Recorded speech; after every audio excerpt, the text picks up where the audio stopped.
Well, technology is used to help citizens in a number of ways, but technology can help government be more effective and more efficient. So government becomes more efficient when program outcomes are improved and citizens feel the real impact of the changes to the program. So a couple of ways that we are more effective using technology, and some examples related to health care.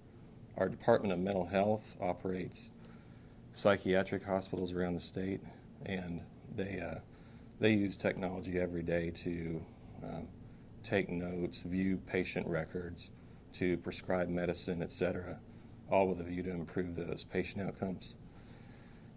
Really cool example of what they're doing is they are using iPads at the point of care over a wireless network, internal wireless network, so that the doctors can, at the point of care, see the patient history, input the records that they need to, and improve patient outcome.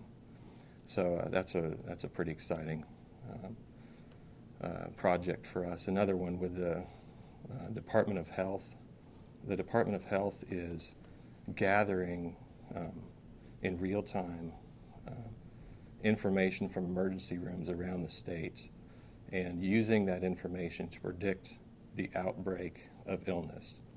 And by doing that, they can coordinate with local public health agencies to take action and hopefully reduce the spread, mitigate the effects of those outbreaks. So really a couple of strong examples about how technology makes us more effective.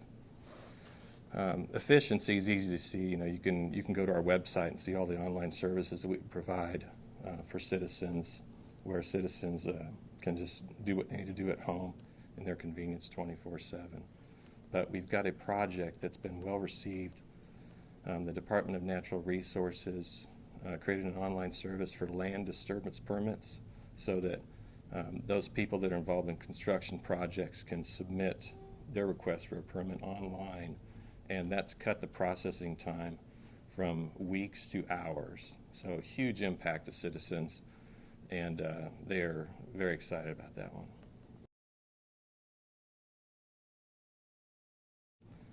So there's trends for us are not much different from the trends that other states are experiencing on the supply side, on the technical side. So just increased consolidation, continued virtualization, move to shared services. You've got states creating internal private clouds and also using some managed and hosted services from third parties.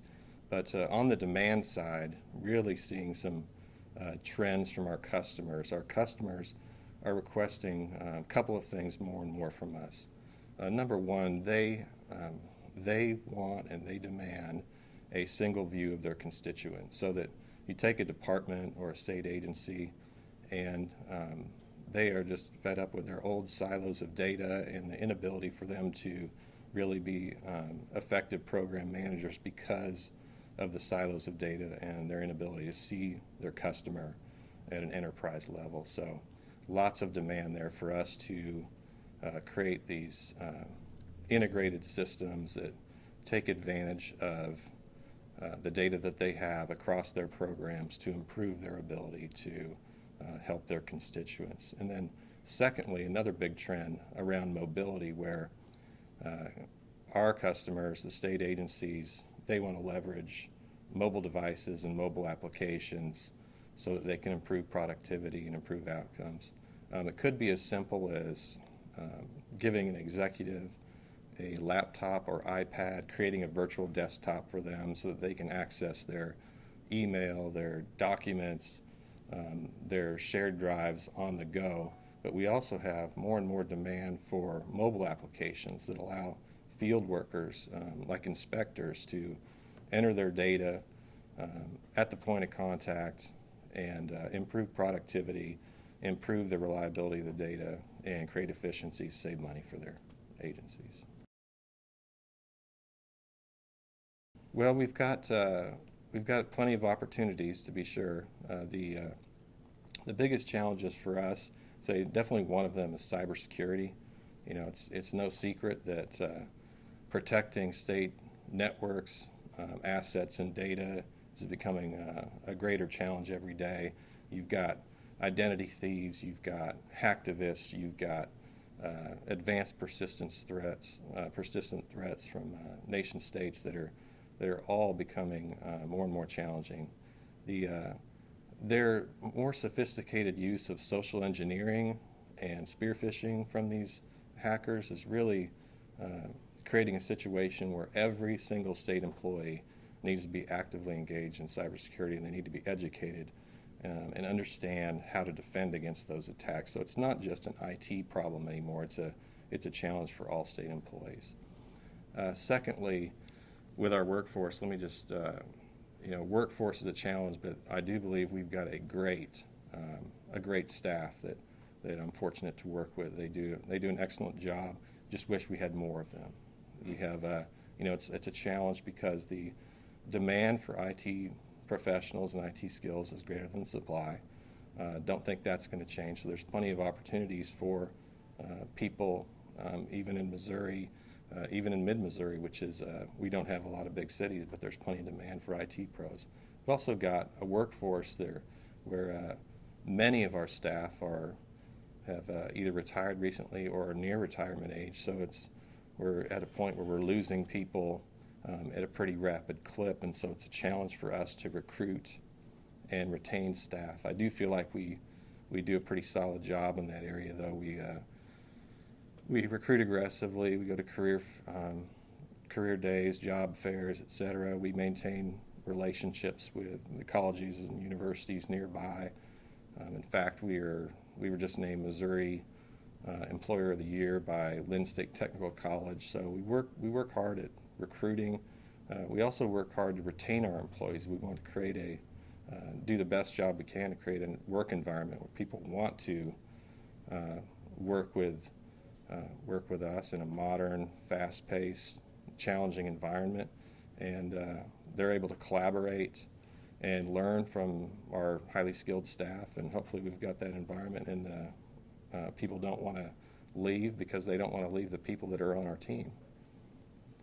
We've got last challenge that I'll mention is funding, which is probably nearly universal for most states. In fiscal year 2010, we took a very significant budget cut, and that has not been restored. It's really a result that Missouri is a balanced budget state, so every year we have to, legislature, governor has to keep the budget balanced. So we understand the situation. It's really no one's fault, but in order for us to balance our budget and spend the same as we were budgeted, we had to really create efficiencies, number one, postpone the investment in infrastructure, and also delay worthwhile projects. So we hope that we're very hopeful that we'll have funding to get back on track with our infrastructure and also execute some great projects we've got in the queue.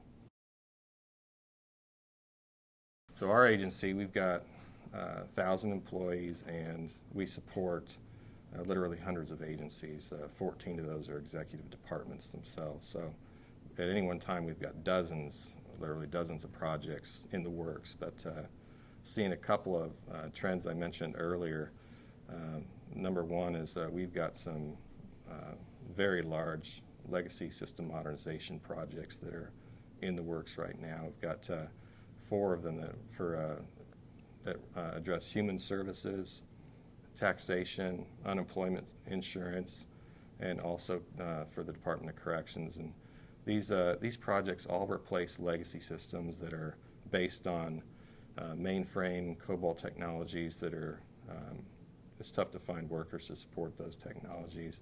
They rely on paper and manual processes. The data is sometimes hard to get at, sometimes difficult to maintain the accuracy of data, often very expensive, risky to modify. So we've got these 4 projects that are going to hopefully transform the way those departments operate, and by ridding the departments of those paper and manual processes, making it much easier for them to do their work electronically.